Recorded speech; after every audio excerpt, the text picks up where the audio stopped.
So I want to open with a story of one of the interviewees from when I did my research on listening. This is the kind of story that I was hoping to get many of, and I really only got a few of. So this is, the interviewee was a woman named Elaine, and I met Elaine in the UK, and she told me about her church, a small Pentecostal church in a small town. Now, Elaine was raised in that church in her high school years, and in her uni years, she went away, but she came home on vacations and summers and spent time in that church. And then she left and went to India to teach for about 6 or 8 years. During the time she was away, the congregation had a split and went from about 100 down to about 25. And when she came back from India at about age 30, the congregation had about 25 people and could only pay a half-time minister, and they were all dispirited. She felt that the best way to get undispirited was to engage in mission. And so the congregation had, some years earlier, sent somebody out to Africa. And she thought that the one way to get people engaged would be to plan a mission trip to West Africa. So a few people said they wanted to go, and the congregation launched into fundraising for this trip. Elaine suggested that as a part of the fundraising, they would ask a lot of questions of all the people who came to the various fairs and bake sales and things. What do you think our town needs? What do you think is missing in our town? What do you think that this church could contribute? So they listened, and what they heard was a need for young mothers to get together. So they decided to start a preschool. They had a pretty nice building with upstairs the worship space and a downstairs a big hall. So they started this preschool there, the kind of preschool where the parents, mostly mothers, sometimes fathers, stayed with the kids at least half the time, so that it'd be a way for those parents to get to know each other. That was what they heard that the need was. So they got the preschool up and going, and they tried to always have a few members of the congregation there every time the preschool was going on to listen. And they found a number of people talking about struggles with their marriages, and a number of people also expressing an interest in Christianity, but knowing really nothing about Christianity. So they decided to start Alpha and Marriage Alpha as a result of what they had heard. And when I was there, some years after Elaine had come back, when I was there, the congregation was now back up to 100. Many of those people had become Christians through Alpha, and they were now able to pay their minister full time. So they had listened. They'd listened before they started some ministries, and they listened while they were conducting those ministries. And I really liked that pattern. So let me tell you about my research. I interviewed 63 people in the U.S. and the U.K., and they came from 31 congregations and 9 denominations.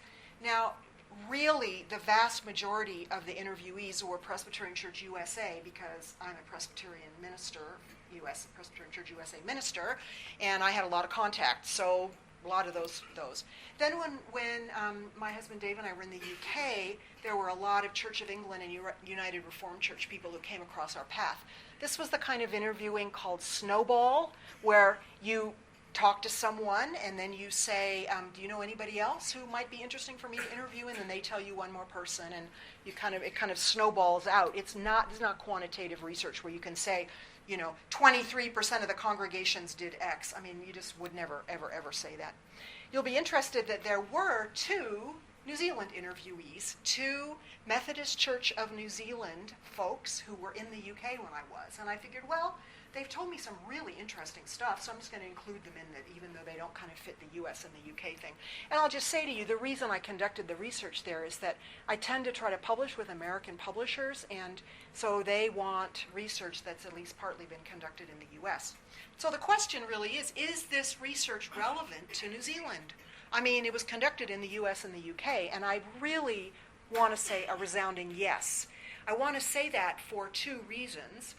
One reason is that I have talked with dozens of people in New Zealand about their church's patterns of listening, their individual patterns of listening. And nothing that I've heard in any way contradicts what I heard in the US and the UK.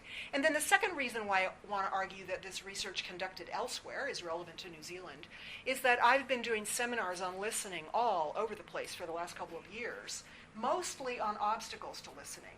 And people have said that the material was really helpful. So, that's what I hope that it was, and it seemed to me that they've said that it was. So this research was precipitated by a paper I teach called The Missional Church. And some of you will be very familiar with this terminology, and some of you won't. But the idea of the missional church is that the church is called by God to engage with God's mission in Christ, empowered by the Holy Spirit. And my favorite verses about the missional church are, "As you have sent me into the world, so I have sent them into the world," words from Jesus' high priestly prayer in John 17. So as I taught this missional church paper, and I'm going through all the readings with my students, and reading them again and looking at them, I was really struck by how many times the missional church authors say, go into your local community and see what's going on there. See where God is at work there and join in. And I was just really struck by the fact that you can't do that kind of looking if you aren't able to listen. I mean, listening is a ground, basic skill to be able to discern where God is at work in a community, because you've got to talk, you've got to listen, you've got to ask questions, you've got to draw people out. So I was just struck by, are we teaching the skills to be able to do this? We're telling people to do this, but are we really teaching the skills for it? So I had really basically 4 interview questions that I was interested in. What does it look like for your congregation to listen to the wider community? What does it look like for your congregation's members to listen to each other after they've talked with the people in the wider community? This is the debriefing phase, Jane talks with somebody who says, we need X. And Sandra talks with somebody in the community who says, we need Y. And George talks to somebody in the community who says, we need Z. Okay, so how do you debrief about this, and how do you decide which one you're going to do? How do you listen to each other? What are the skills necessary for that? Then my third research question, what does it look like for your congregation to listen communally to God for direction? So obviously it's not just, Jane and George think we should do these 2 things. We've got to figure out, where is God in all this? Where is God leading us? And then I just tacked on a question at the end, what obstacles do you think there are about listening? Well, that was the question where my interviewees were the most animated. And that's the question that I've been speaking on for the last 2 years. So I'm actually going to speak about it tonight for about 1 minute, because I'm going to give you some links to an article I've written and some other YouTube video and stuff where you can access the material on obstacles. I really wanted to talk about the other questions, the other 3 research questions. So that's what I'm going to do. And then at the end, I'm going to answer my question, why is listening necessary for mission and ministry today? Why? So that's what I'm going to do at the very end. So my first research question, listening to the wider community. So I told you 31 churches my interviewees came from, and I heard about a handful of very intentional listening to the community, or a handful of congregations who were engaged in very intentional listening to the community. This was quite disconcerting to have only a handful out of 31. Like I said, this is not quantitative research. I can't say it's a representative sample in any way, but 31 is a lot of congregations. I chose them, partly because I knew some of the people there, but I also was referred to them by people saying, you ought to talk to so-and-so. Well, okay, fine, good, why? But, okay, let me just tell you a little bit about a couple of the listening projects. So there was Elaine's, and I really want you to notice this factor that she had people listening at the beginning and then listening during the project that they did, not the bake sales, but during the preschool. So another congregation where I interviewed, this one in Seattle, Presbyterian congregation, very similar pattern, except they didn't even listen at the beginning. They had a food bank that operated on Wednesday nights from about 5 to 6. And some people in the congregation were there one evening and kind of got this vision to have a dinner after the food bank was open to, let's get to know these food bank people. So they started an open dinner. This is almost 20 years ago. They started an open dinner. They got a lot of food bank patrons. They got a lot of homeless people. And they strongly encouraged congregation members to come along and be there in order to get to know people, build bridges, build relationships, listen. And they did. And interestingly, after the dinner had been going 5 or 6 years, they realized that what they were hearing is the greatest needs among low-income and homeless people in Seattle was not for food. The greatest needs were for help with employment and help with housing. And so they actually chose to close the food bank and take the money from the food bank and apply it to a social worker position. So for the last more than 10 years, they've had a half-time social worker employed by the church who works with the Wednesday night dinner community. So this is low-income people, homeless people, people trying to get jobs, people trying to find housing. And the social worker, I interviewed her, and what a vision she has for what she's doing. But the pattern of engaging in a mission and then listening as you go and shaping it to what the needs are, that was one thing I really wanted to point out tonight. Now, there were a few accidental listening projects.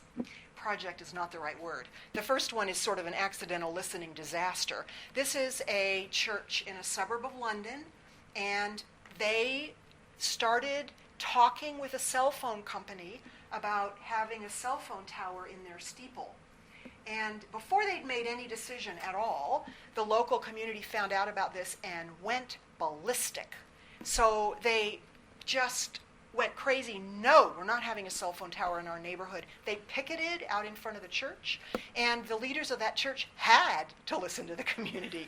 This was not a voluntary listening project. This was a forced. And they did build some relationships with the community, but not as many as maybe they could have.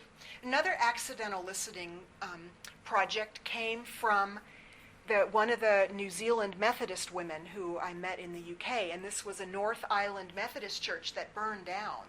And as they began to make their plans for the rebuild, some of the, I don't know what Methodists call their parish council, but some of the parish council members, some of the board members said, we really ought to consult with the neighborhood about these plans. And so they did.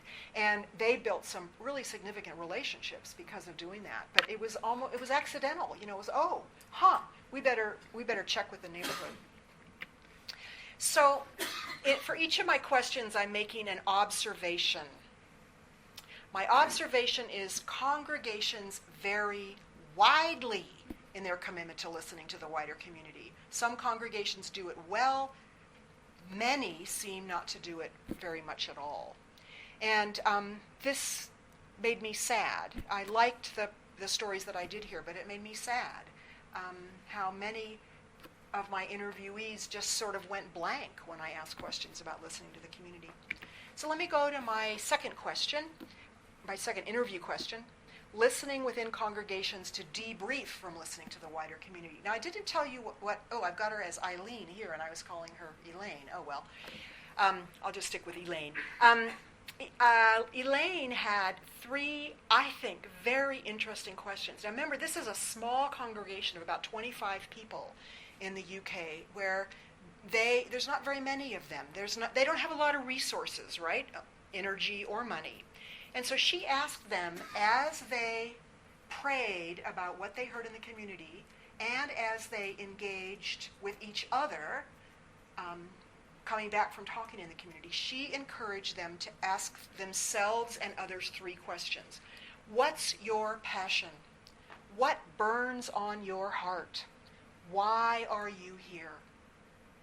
And these are the kind of questions that she hoped would enable the members of the congregation not just to look at what's the needs out there, but what kind of resources do I have within me to want to engage with meeting those needs. So her debrief process really involved a lot of what's your heart passion, what's going on inside of you.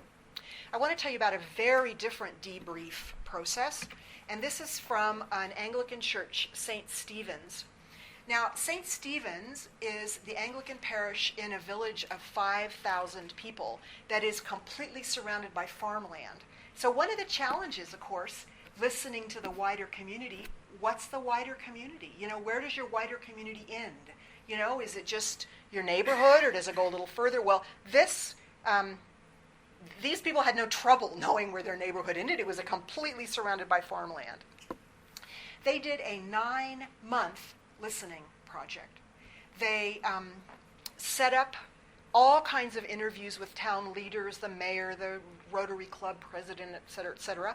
Every interview was conducted by the minister plus one parish council member. And the minister plus one parish council member interviewed all the congregation members. It was a congregation with about weekly attendance of about 200 in about 4 worship services that they had. And then the really cool thing they did is they put advertisements in the local newspaper, and they would say, the minister from St. Stephen's and a parish council member will be at such and such a playground on Tuesday and Thursday this week at 4 p.m. Feel free to stop by and talk. Or the minister and one parish council member will be at this such and such a pub this week on Wednesday and Friday at 7 p.m. Feel free to stop by and talk. And their basic question that they asked was, what do you think this parish of St. Stephen's should be? Now, Anglicans in England have, of course, a different situation where there's the parish church that's been there for centuries. So that exact question might not work in New Zealand. But anyway, so they did this for 9 months. And then I want you to see how totally different their debriefing process was from Elaine's. So a group collated all the responses and wrote a 10-page document. The minister went away on a study leave, so he was away for 2 weeks, I think, and he wrote a really long report, including 95 recommendations.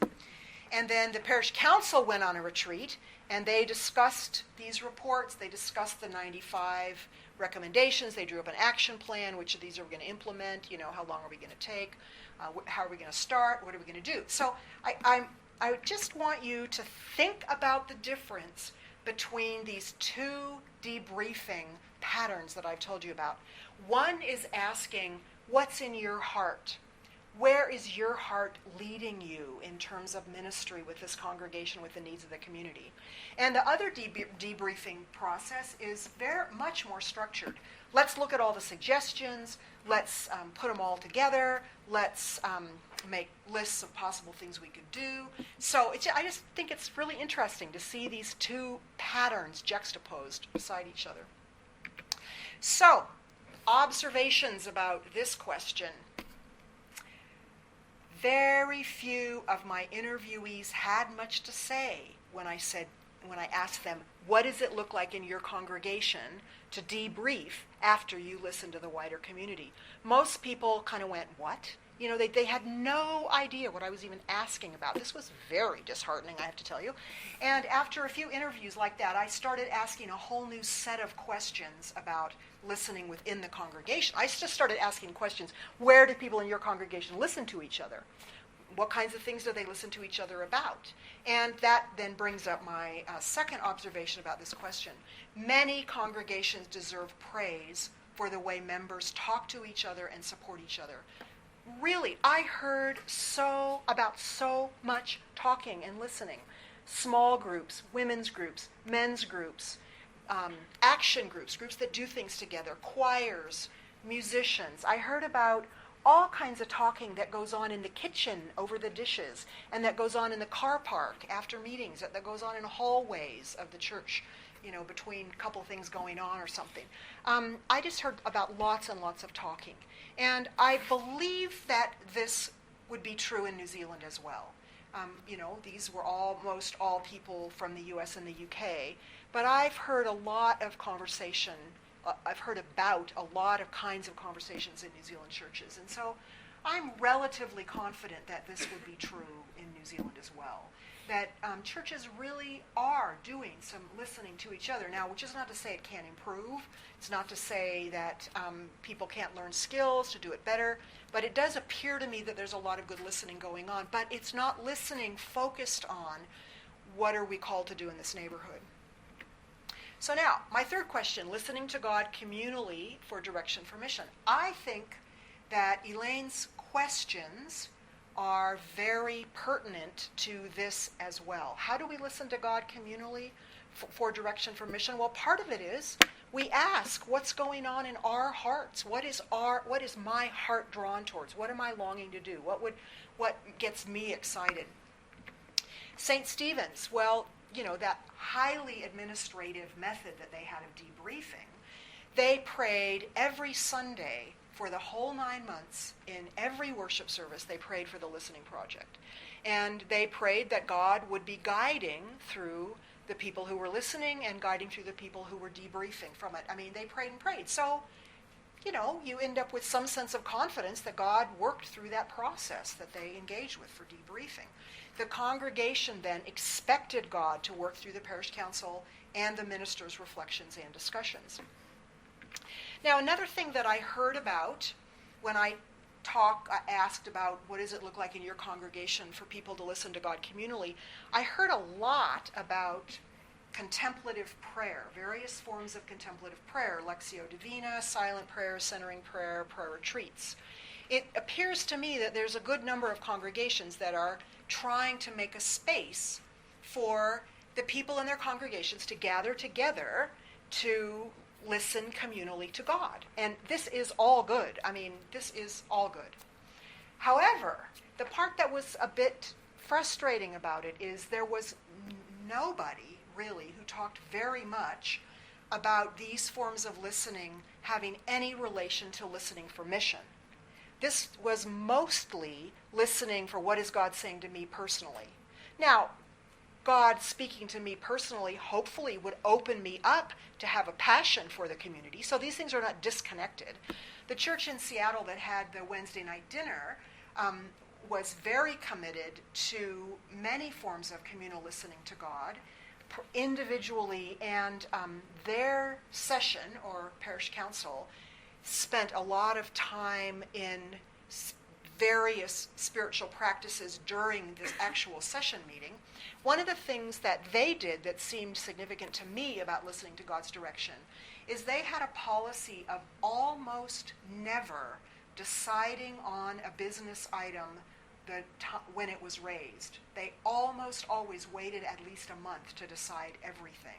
And the language that was used around that was, here's an issue that we're going to have to decide on, but go away and pray about this for a month. And when we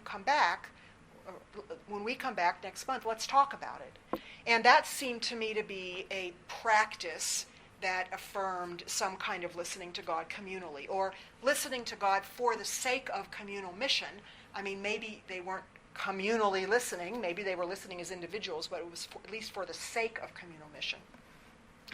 So a whole other area that comes under this category of listening to God communally for direction for mission has to do with consensus and discernment. So many parish councils are moving away from voting as a decision-making process. They're moving towards consensus and discernment. And part of the reason, there's a lot of reasons. One reason is congregational leaders are tired of treating church as a business. They have a desire for God to be a part of it. If this is the church, then, wouldn't God be a part of this rather than just like throwing out arguments and voting? Wouldn't it be better to do it some other way? And then generally, consensus leads to greater ownership of decisions. So consensus is generally a good idea. But what I heard in the interviews was a great deal of confusion about consensus and discernment, really confusing what they mean and how they work. So I want to say just a few words about that. Consensus, the word means general agreement, and a consensus decision at a parish council meeting might be, shall we skip the minutes at the beginning because we need to do X at the beginning, and we can do them later. Is that okay with everyone? And everyone nods and says okay. So that's a consensus, general agreement, right? But it gets a lot more complicated when there's agendas lying behind various people who are bringing forth ideas. So the book that influenced me about consensus the most was written by Roger Fisher and William Ury years ago, 20, 30 years ago. And they've added, their latest version of it in 2011 has added a third author, Bruce Patton. The book is entitled Getting to Yes, Negotiating Agreement Without Giving In. And they advocate a method that is very much oriented to figuring out what are the desires that lay behind the proposal and try to figure out how can we meet as many of those desires as possible. So I'll just give a really simple example. So my husband and I, let's say, have decided to do something together on Saturday. And he says, I'd like to go on a bike ride. And I say, I'd like to go out to dinner, to a restaurant for a meal. Okay, so we could, flip a coin. We can argue. You got to do what you wanted last time, and it's my turn to get something. Or we can say, what lies behind your decision? So maybe I say to my husband, tell me about why you want to go on a bike ride. Well, I'd really like to get some exercise. And then he says to me, tell me why you'd like to eat at a restaurant. Well, I have a couple things I'd like to talk over with you. And when we go on a bike ride, we can't really talk. Oh, why don't we go on a walk? That way, Dave can get the exercise and I can get the talking time. So oftentimes consensus involves a third way, not maybe the two ideas that were immediately proposed, but a third way. And this is good. This is all good. But I just want to say this is not discernment. And that's where I found a lot of my interviewees equating consensus with discernment. So let me give you a definition of discernment. This is from a Canadian pastor's blog. His name's Tim Challies. Discernment is a process of prayerful reflection which leads a person or community to an understanding of God's call at a given time or in particular circumstances of life. It involves listening to God in all the ways God communicates with us, in prayer, in the scriptures, through the church and the world, in personal experience, and in other people. So it's a process, a multi-pronged listening process. It's not just simple, I want to go on a walk, you want to go to a restaurant, let's figure out what lies behind that. Or the youth group wants to spend, we've got an extra $1,000, the youth group wants to spend it on X, the young adult group wants to spend it on Y, and you know what? The seniors are getting in the act and they want to spend it on yet something else. How do we decide about this? Well, discernment is asking, how is it that we would hear God's guidance as to what we would do with this money or in this situation? So discernment is a strong focus on where is God leading us, and it involves all kinds of listening. So I've got two observations really about my third research question, listening to God communally for direction for mission. My first observation is some congregations are trying to listen to God communally for mission. Some congregations are trying to listen to God communally through contemplative prayer practices, but a lot of that listening focuses on hearing God's voice personally, not for the sake of the whole congregation. So I pretty much explained that already, I think. And then let me tell you the second observation then.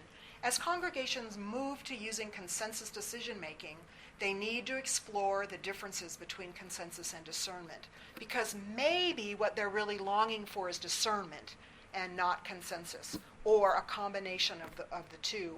So a couple of the books that I really like on discernment, one is by Ruth Haley Barton called Pursuing God's Will Together, and another one has three authors, Fendel, Wood, and Bishop, and it's called Practicing Discernment Together.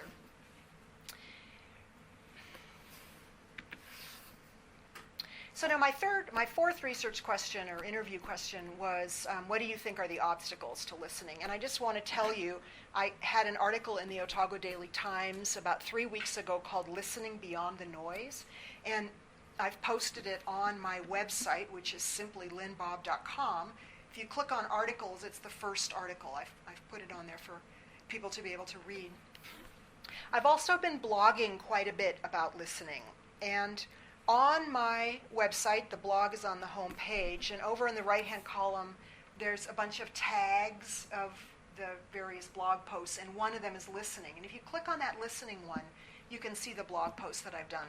some of them relate to some of what I've talking about tonight, but some of them are quite different, so you might enjoy them.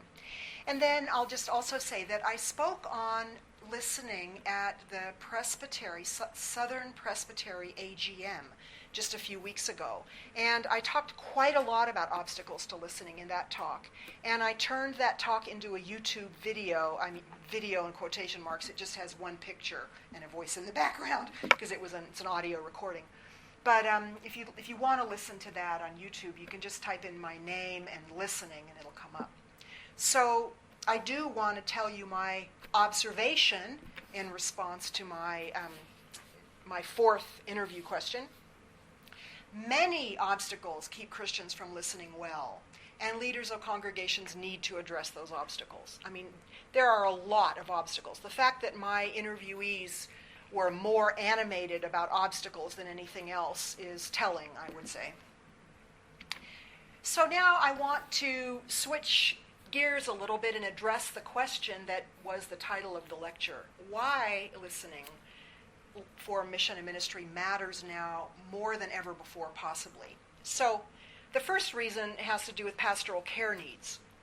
So we have chronic underemployment for many people. We have chronic unemployment for many people. We have no decrease in the divorce rate that I could hear. At least it's leveled off, but I don't think the staying married rate is climbing. I think the divorce rate is still about what it's been. Health issues, we've got the obesity epidemic and diabetes. We've got cancer completely out of control. We have huge, huge pastoral care issues. People inside of congregations and outside of congregations are hurting personally. And so listening matters. And this kind of listening, this kind of pastoral care listening has often been viewed as separate from mission. Pastoral care is over there, it's taking care of the faithful, and, it really doesn't make any difference. Long-term mission's over here, it's something different. Well, I really believe that pastoral care listening is integral to mission. One of my interviewees in the UK who teaches evangelism at an Anglican seminary there said, the people in the New Testament who evangelized the most were the ones who had been healed by Jesus, healed emotionally or healed physically. So healing in all of its aspects is crucial because it enables people to meet God, and people who meet God then love in God's name and speak up in God's name in the world. So it feels to me like this alone is significant in terms of listening for mission. But then another reason is the breakdown of traditional support structures. We've got, how many people do you know who have some or all of their children on the other side of the world? The support structures that used to be in place when people didn't move every 5 minutes are just not there anymore. Another reason that listening matters is this rapid pace of change has created general anxiety. I just think everybody's a little bit anxious these days. And you could say that it's the pace of change. You could also say that it's because of the absolutely horrific world news that we seem to be hearing all the time now. A New York Times columnist who I read quite a bit says that we're entering into a new age where there'll be stable countries and there'll be unstable countries. And the unstable countries will be unstable to an extent that we really haven't seen for a long time. And that instability is caused by all kinds of things. But you read that kind of an article, and you just can't help but be feeling anxious. And who are you going to talk to with that anxiety? Then there's post-Christendom, postmodernism. Post-Christendom, the fact that the church is not really respected, it's not really in the public sphere like it used to be. Postmodernism, whole kind of new ways of thinking about what is truth. It requires a lot more listening to engage with somebody's long narrative, which is, postmodernism narrative. It's kind of a thing, two things that go together. It just takes listening skills to be able to listen to people's narratives. We no longer speak a common language of faith or values, and I believe this is true within the church and outside of the church.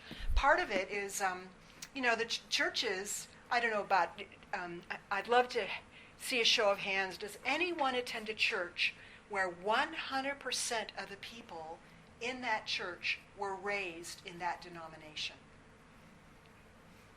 I mean, it just doesn't happen anymore. So you've got Anglicans becoming Presbyterians, and Presbyterians becoming Pentecostals, and Pentecostals becoming Roman Catholics, and you've just got this huge movement all over the place. And part of what that means is that even within congregations, we don't speak a common language of faith and values, and we certainly don't outside the church.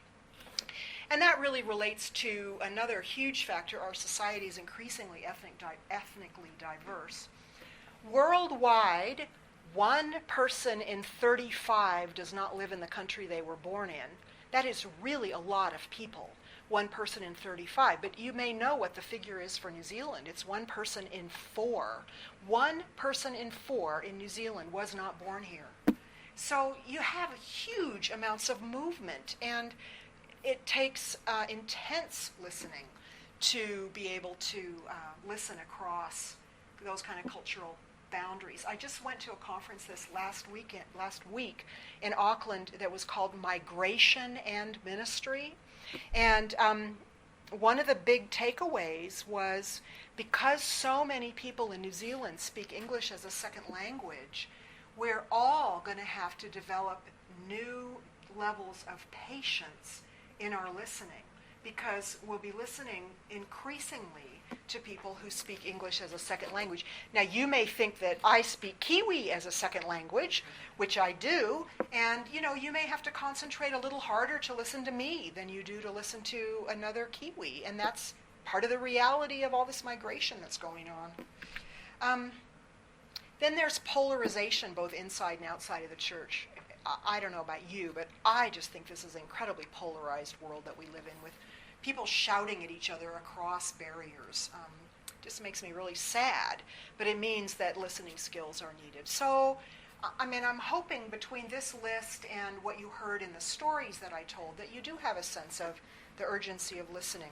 We simply cannot assume we know what motivates other people or what their needs and desires are. Now, I have an almost up-to-the-minute story to illustrate this. I don't know how many of you saw or heard in the news last week that the band U2 joined together with iTunes to release an album for free to everybody who's on iTunes. 500 million people got U2's album in their iTunes folder online. And evidently, the Twitter sphere erupted. So people in their 20s and 30s didn't even know who U2 was. And they basically said, "What are you doing giving me something I don't want?"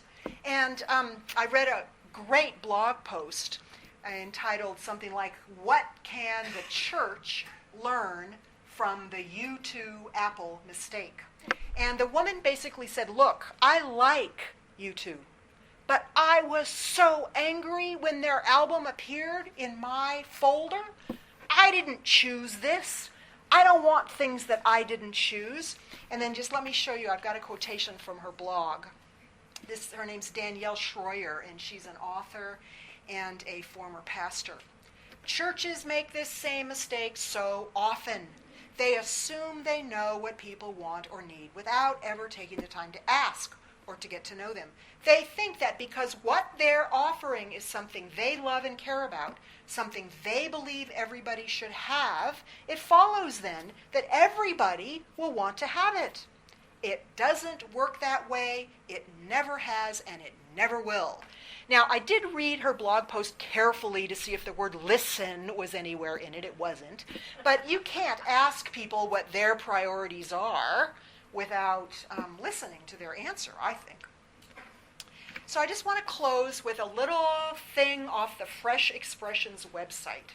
This is the definition of a fresh expression. Some of you may be familiar with this. The Fresh Expressions is a movement in the UK, and a fresh expression is a form of church for our changing culture, established primarily for the benefit of people who are not yet members of any church. A fresh expression will come into being through principles of listening, service, incarnational mission, and making disciples.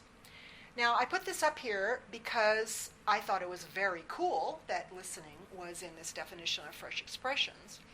But I really wanted to zero in on that list. It will come into being through principles of listening, service, incarnational mission, and making disciples.